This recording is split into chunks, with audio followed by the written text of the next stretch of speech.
আসসালামু আলাইকুম এভরিওয়ান। আজকে করেছি মুরগির মাংস কষা আর পাতলা করে ডাল। তো আজকে আমাদের প্ল্যান ছিল যে আলু করলা ভাজা, আলু ভর্তা আর টমেটো ভর্তা আর পাতলা করে ডাল, কারণ আবহাওয়াটা খুব গরম করছে আজকে সকালে। তো বেশ স্বাস্থ্যকর একটা খাবার খেলে শরীরও খুব ভালো থাকে। তো আম্মা বলছে যে এগুলোই করবো না অন্য কিছু করব। তো আমি সেই মেনুটা চেঞ্জ করে বললাম শুধু পাতলা ডালটা থাকবে আর অন্য উপকরণটা আমি চেঞ্জ করে দিয়েছি। তো একটা মুরগি কিনে নিয়ে আসা হলো, হাফ ভাগ ফ্রিজে রেখে দিয়েছি আর হাফ ভাগ এই যে এখন রান্না করছি। একটু ঘন করে মাখো মাখো করে গ্রেভি করে করব।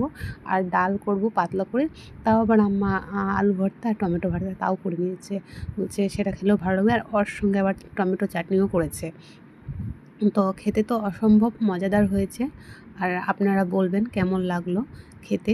আসলে আমার মোবাইলে আজকে সকাল থেকে চার্জ ছিল না। আমি রাত্রিবেলা রোজ চার্জে দিয়ে ঘুমাতে যাই, কিন্তু চার্জে দিতে ভুলে গেছিলাম কালকে। আর সকালবেলা অনেকগুলো উপকরণ রেডি করা, মশলা সমস্ত কিছু গ্যাসের কাছে রেডি করতে গিয়ে চার্জে দিতেই ভুলে গেছি, যার কারণে অনেকগুলো উপকরণ দেওয়ার সময় স্কিপ হয়ে গেছে। আপনারা কিছু মনে করবেন না, হয়তো ভাববেন যে অনেক হলুদ দিল না বা শুকনো মরিচ দিল না, জিরা ধনিয়া দিল না, কিন্তু আমি দিয়েছি, কিন্তু ক্যামেরা অফ হয়ে গেছিলো চার্জ না থাকার কারণে। জানাবেন অবশ্যই রান্নাটা কেমন হয়েছে।